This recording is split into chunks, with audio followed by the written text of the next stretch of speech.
Good morning, everybody. So, I want to talk a little bit today.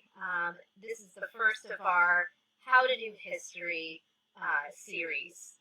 And I'm going to talk today about the difference between history and heritage. Now, you might assume that these two terms can be used interchangeably. Both history and heritage deal with the past, and you've probably heard these two terms used in similar ways. But there are distinctive and significant ways to separate history and heritage.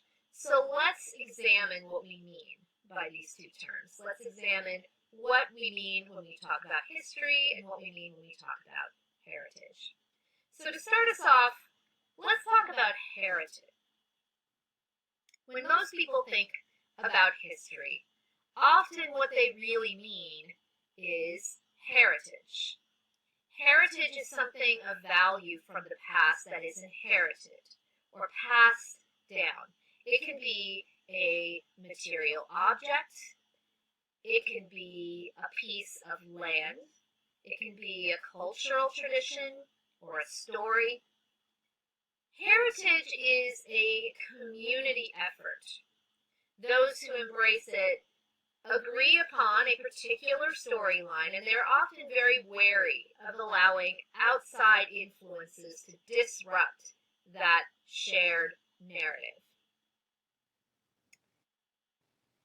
Heritage is useful or can be used in a variety of different ways. In some cases, it can make us marvel and feel proud and encourage individuals to feel like they belong to something bigger than themselves. A great example of this is parades or historical reenactments. Think about how these make you feel when you participate in or view events like this. You are part of something that you can take pride in, along with many other people who are also sharing that particular feeling in that particular moment with you. These events may also help you feel connected to the past and to those who lived in the past. They widen the sense of community. They give us a sense of belonging to something greater than ourselves. So when we're thinking about heritage, it's important to remember that while a sense of heritage can be a really great motivator in encouraging us to preserve the past and to appreciate the past and think about the past, it can also present challenges when we try to interpret that past, when we try to understand it a little more deeply. Because a lot of people want to take pride in, or they want to feel that connection with their heritage, it automatically inclines them to look at the past in a very positive way. And as we're going to see, the past that is represented when we think about it in terms of heritage is a very simple one. The stories that we tell about it are simple. They're full of heroes in white hats and villains in black hats, and there are very few shades of gray in between. There's not much room for interpretation or analysis in heritage. But if we want to dig a little bit deeper, if we want to try to interpret or analyze the past, professional historians are individuals who can help us. Historians study history from a scholarly perspective. And those who study history, they read the work of other scholars who produce what are known as secondary sources. And those who study history also read a wide range of primary sources. Now, I'm going to talk later about the difference between primary and secondary sources. Primary sources include evidence like letters and diaries and other materials that come to us from a particular historical moment in time. Historians sift through this knowledge and they look for areas where information may be lacking, and they ask new questions. So those who study history are not satisfied with a single interpretation or a single narrative of the past. They know that different perspectives can change or alter how we understand a historical event or a moment of time in the past. How do we get these different perspectives? Well, we can find them in a lot of different ways.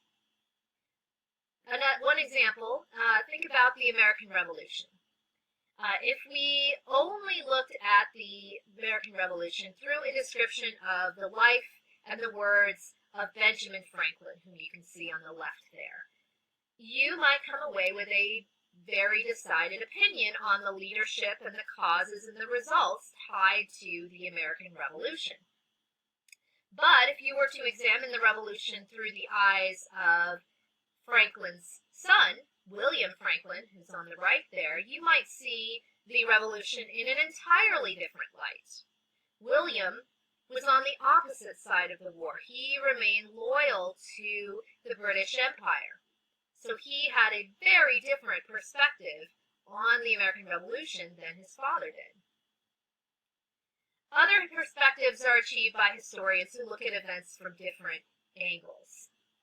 For example, consider the conclusions that we might reach if we look at the American Revolution through a purely economic lens.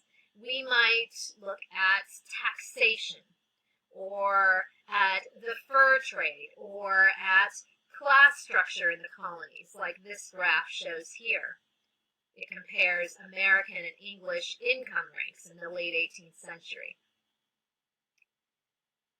So this would give us a particular perspective on the American Revolution, an economically driven perspective. How would this view of the past change if we instead viewed the revolution through the lens of gender?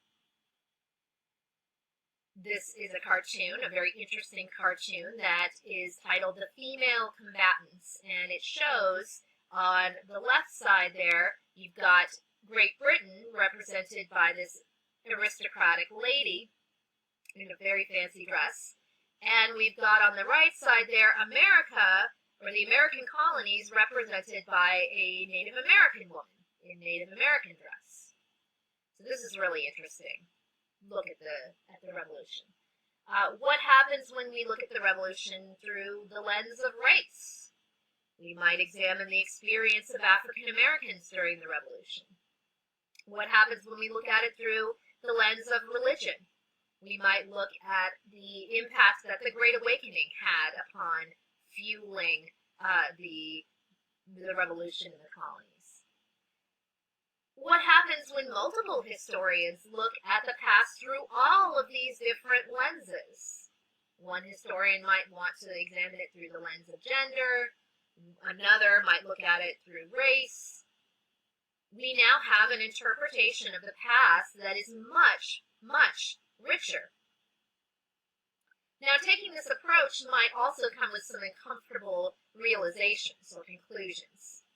For example, if we look at the American Revolution by examining the Native American or the African American experience, it can be a little unsettling to learn the reasons why certain individuals did not support the Patriot cause. We learn that at least some of the founding fathers wanted to break away from the British Empire, not only because of the lofty ideals expressed in the Declaration of Independence, but also, at least in part, because of their financial interests in owning and exploiting the labor of other human beings. And they felt that those interests were being threatened by continuing connections with the British Empire.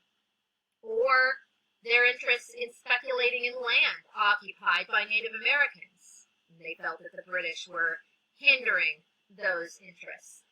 This can really complicate or throw into question the picture that we have of our nation's founding.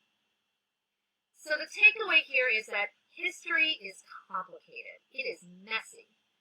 Heritage, by contrast, can make the past feel very nice and tidy. It memorializes the past without including all of those elements that can make us feel uncomfortable. So as you can see, there are key differences between history and heritage, and being able to differentiate the two will really help you as you continue in this course to learn how the past is viewed and examined and remembered. So thanks for watching, everybody. We'll see you later.